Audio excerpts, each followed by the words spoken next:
bibiri ijambo ry'Imana biza ritubwira ngo mu bibaho byose tuze twishima.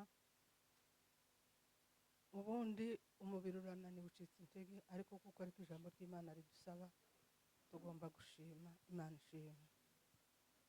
Hari umuririmbyi wavuze ngo dufite Imana, ari kuyiririmba ariko ntabwo mbishoboye.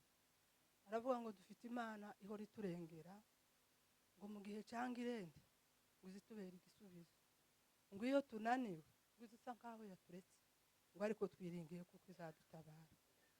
Imana ishimwe. Nubwo bimeze gutya, Imana ntiyaturetse. Hari undi muririmbyi wavuze ngo izitwegera kuruta imyambaro twambaye, ngo kandi zimenyera kure ibyo twibwira. Imana ishimwe. Nubwo byagenze gutya, ariko Imana irahari. Imana ishimwe. Ntabwo yatureka kandi ntiyadutereranye. Hari ukuntu iba yabigenje twebwe tutazi. Yabwiye Yeremiya, iramubwira ngo Yeremiya we, ngo nakumenye ntarakurema ngo ukiri urusoro mu nda ya nyoko, ngo nkwereza kuba umukozi w'amahanga. Ubu yari ibizi ko uyu mwana wacu ari uru rugendo azagenda. Twebwe byaradutunguye, twacitse intege, ariko Imana iyo yari ibizi. Imana ishimwe. Reka mvugeho gatoya. Nibwo nari mubonye nje sinagize amahirwe yo kuza mu bukwe bwe, ariko Imana ishimwe ko namubonye n'iyi minsi ibiri. Ndabishima Imana. Nageze mu wiwe ndicara kanya gatoya, nuko ibyo mwisi umuntu atazayicara nkuko abishaka. Kanya gatoya hari ahandi mpaye nja, akambwira ngo mukecuru we, ngo uhise ugenda aka kanya, ngo wabaye wicaye tugateka ukari. Taho mvuye naho nariye mama we, namubonyemo imbuto y'ibyishimo, mubona gusekera abantu, tabone umwanya wo kuvuga amagambo menshi, ariko wavuga ijambo rimwe akagusekera. Ndashima Imana ko namubonye. Imana ishimwe. Reka nshimire abakirisitu ba hano. Mwadufashije, namwe mwifasha. Ntabwo ari twe twenyine twahuye n'ibi, umuntu wese ari abaje none, ari abaje undi munsi, ibi bintu ntawe bitakozeho. Mwagize neza kuza, mwagize neza kudufasha, mwagize neza gutanga aya mata, mwagize neza. Umuririmbyi yaravuze ngo imvura zimeze imbuto z'iyisi, ngo ariko amaraso akameze zo mu mitima. Aya mata mwatanze ko arafasha, ariko naririya jambo naryo mwaduhaye, n'izi ndirimbo n'iki gisirimba gifite ukuntu giheceye urumwijima w'urupfu, gifite ukuntu gihaye kidufasha. Ibi byose mwakoze, Imana idakiranirwa izabibitura. Imana ishimwe cyane. Reka nihanganisha uyu mwana wacu. Ukomere, ukomere Kagame, ukomere. Imana iragufite kandi Imana izimenya akazoza k'umuntu. Hari uruhande yagusigiye izakunezeza, hari umunsi izakunezeza, hari ubwo ntabwo yigeze ikureka, iri kumwe nawe. Ukomere kandi wihangane. Imana irakuzi kandi Imana izirera imfubyi, kandi Imana izibana n'imfubyi. Uriya mwana ntacu azaba, Imana ihari. Uriya mwana ntacu azaba abantu bangana gutya bahari, ababyeyi bahari, umwana azabaho.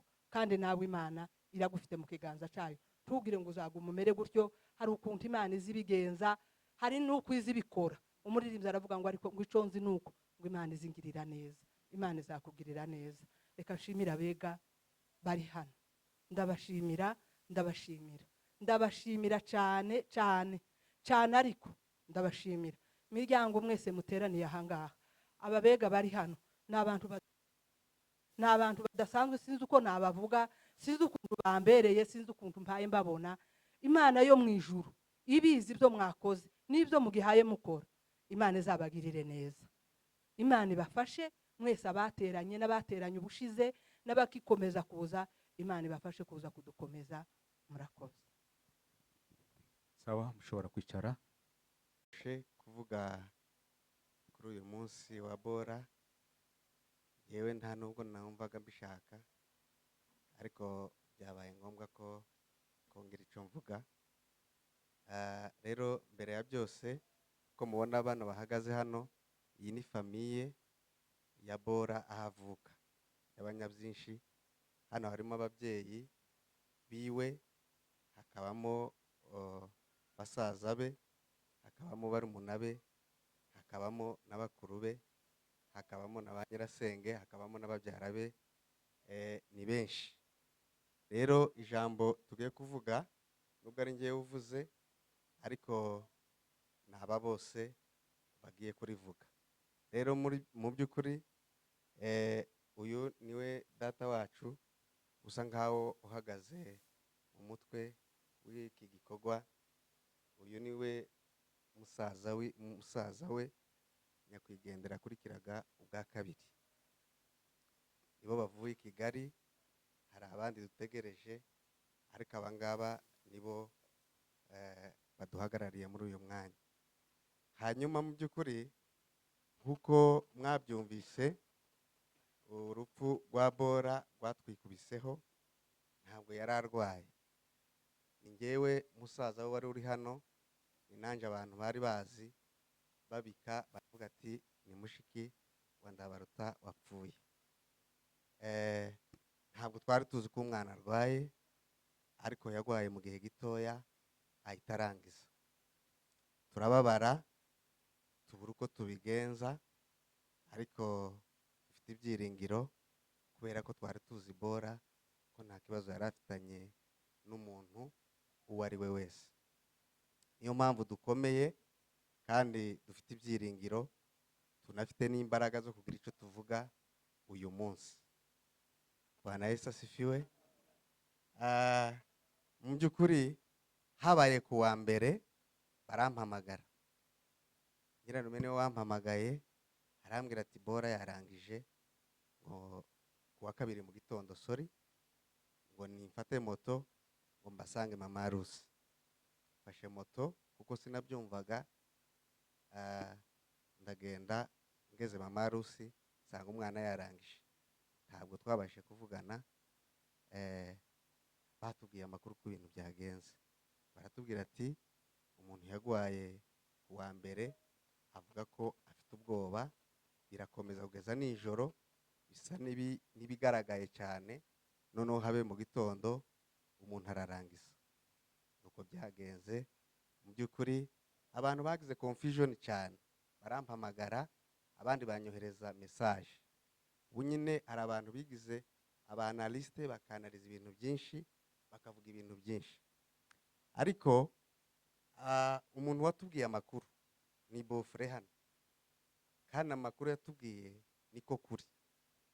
Abantu bongeraho ibindi, ibyo ni iby'abanaliste kandi b'ibinyoma. Twebwe ku ruhande rwacu nk'ababyeyi ba Bora, nta kibazo dufite ku rupfu rwa Bora. Yapfuye nk'umukristu, kandi iby'umugabo we yatubwiye niko twabifashe ko ariko kuri. Ntihagire umuntu uzongera kurenzaho ikindi, kubera ko njyewe umunsi Bora akora ubukwe nije wari hano mukuru nka sogokuru. Nitwe twamukoreye ubukwe, hari atarashira n'imyaka 2. Umunsi abyara data yari ari hano, arambwira ngo nishaka amafaranga tuje guhemba umwana akiri mu bitaro. Ndamubwira ati nareke tuzajya kumuhemba umwana yatashe. Arambwira ngo ya, tugomba kumuhemba ari mu bitaro, tukazongera kumuhemba kandi yatashe. Ndashimira ababyeyi bacu urukundo badukunda n'ukuntu bazabatwigisha uburyo bwo kubana n'abandi mu buryo bwiza. Mu by'ukuri njyewe narashitutse cyane, nabonye ibintu ntarabona. Nagerageje kubaza n'abandi bakuru, mbabaza ibintu nabonye. Barambwira ati natwe nibwo bwa mbere twumvishe ibintu nk'ibyo, ariko dufite ibyiringiro, turi abakristu, turakomeye. Ndakomeza n'abavandimwe bavuye mu Rwanda, ndakomeza n'ababyeyi bacu bari hano. Mu by'ukuri duhumurike, Imana irahari. Nubwo Bora yagiye ari mutoya, ariko yadusigiye umwana, yadusigiye urwibutso, tuzakomeza kubana nabo neza. Turashimira umuryango w'Abega, turashimira Bofre hano uko babanye na Bora. Ni nacyo ngiye gusorezaho, kirimo n'amakuru akomeye cyane yuko Bora igare rye ryageze n'umunsi uragera aragenda. Mu by'ukuri nta kintu na kimwe twigeze twumva Bora yabuze muri uyu muryango w'Abega. Niki kimwe, ndi imbere y'Imana, ndi n'imbere yanyu. hari mushiki we babanye hano uri muri amerika, nta kintu yambwiye bora ikibazo afitanye wenda na bofure cyangwa mu muryango w'abega. rero dushingiye kuri ibyo turabashimiye, imana ibaho umugisha. nubwo bora yabaye mu muryango wanyu igihe gitoya, ariko mwabanye neza, nta kintu na kimwe yigeze aturegera, na mesaje y'intoya anyandikira cyangwa yandikiye undi uwo ari we wese avuga ati ndi hano ariko mbayeho gutya. ba nyirarume bari hano bamureze na kaka hariya, nabo wenda baraza kubona umwanya wo kuvuga. nta kintu na kimwe bigeze bora yigeze abura, cyangwa ngo avuga ati mu muryango w'abega nabuze iki ngiki. imana ibaho umugisha kandi imana ibagirire neza kuba mu gihe gitoya mwarabanye na bora kandi mukabana neza. bora yadusigiye umurage mwiza w'ubwitonzi n'urukundo no guca bugufi. tuzahora tumwibuka ibihe byose, kandi turamwifuriza umuzuko w'abera. turashimira abadutabaye, abashumba, inshuti n'abavandimwe. iminsi yose baradusuye cyane mu rugo, baraduhamagara, baratuvugisha. imana ibahe umugisha kandi imana ibagirire neza. muri iyi minsi umubiri itarawushingura turi kumwe, tuzafatanya muri byose. wenda ijambo rya nyuma wongera azarivuga kuri uriya munsi. imana ibahe umugisha, murakoze cyane.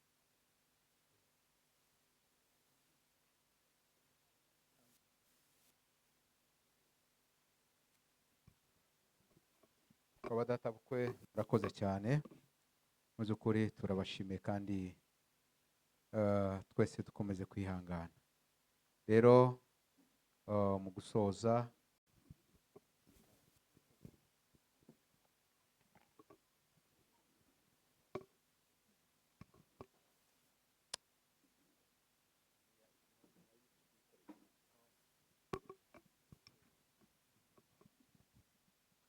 Bwana asifiwe.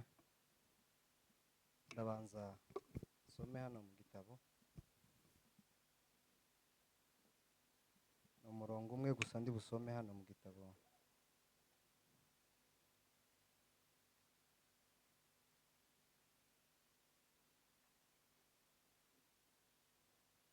mu gitabo cy'abaroma 8 no ku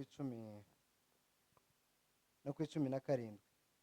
Dutangire ku 18. Bibiliya ijambo ry'Imana riravuze ngo mbonye yuko imibabaro y'iki gihe idakwiriye kugereranywa n'ubwiza tuzahishurirwa. 19. ngo kuko ndetse n'ibyaremwe byose bitegerezanya amatsiko guhishurirwa kw'abana b'Imana. iri jambo narisomye mu rukerera, nicuye nka saa 11 akana karize, ndicura njya kureba mu cyumba aho kari kari, ndagafata njya kugagaburira amata muri salo, numva iri jambo rinjemo, ndarisoma nahereye ruguru cyane ndamanuka ngera hano, numva rirankomeje, mpita ndifata ndifadingira iwacu, ndamubwira ngo nawe arisome rimubere inkomezi. ngiye kuvuga kuri make utuntu nka tungahe nanditsemo hano kuri nyakwigendera Marihe Munyamarembo Bora. mu by'ukuri twabanye igihe kirekire, twabanye igihe nabyita ko ari igihe kigufi muri famiye yacu, ariko yatubereye umugisha cyane. ashakwa mu rugo iwacu, grand frere yaje nka nyumaho, yaje adusanga ino, twebwe twaje kera, aza dusanga ino. mu by'ukuri hano haba hagoye kuba yaraje, turafatikanya, nta babyeyi twari dufite ino twese, ariko turafatikanya mu buzima bwa hano, murabuzi namwe, turafatikanya tugezaho yakoze ubukwe turi kumwe twese, azana Nyamarembo Bora. Nyamarembo Bora amaze gushika mu rugo rwacu yatubereye umugisha. yari imfurakazi mu majambo make, yari inyangamugayo. kuva tubanye kugeza ubu nyine nta kosa na rimwe nari namubonaho, ndi imbere y'Imana ndanabihamije imbere yanyu, nta kosa na rimwe namubonyeho. mu buryo nicaraga ari hano Nyamavira nanjye ndiri epfo aho narindi, akampamagara ati "Se, waba wariye cyangwa uze ngucumbire?" kuko akenshi n'aba ndi kumwe na shanga ari mu kazi, kandi akabona nkaho nyine nsa n'umuntu uri bubwirirwe cyangwa ndi buburare, akampamara waje ukajya hano mu rugo ko twatetse ukajya tugasangira twese. Sinakundaga kujya ku manywa, nkamubwira ngo ngewe ndumva nta kibazo mfite. Ariko Imana kuba yemeye ikamutwara ikamujyana mbere yacu, byaratubabaje cyane, ariko nta kundi. Abakiranutsi cyangwa se abakristo barangwa no gukomera mu isi. Tukiri mu isi niko ijambo ry'Imana rivuga, turi mu isi ntituzabura ibigeragezo, intambara uburyo n'ubundi. Izi nazo ni intambara. Nari ngize akantu kamwe mbwira grand frere, ukomere kandi ushikame. Mu isi niko biza bimera, wihangane, Nyamarembo bora tuzamusanga. Tumwifurije iruhuko ridashira. Akoze cyane.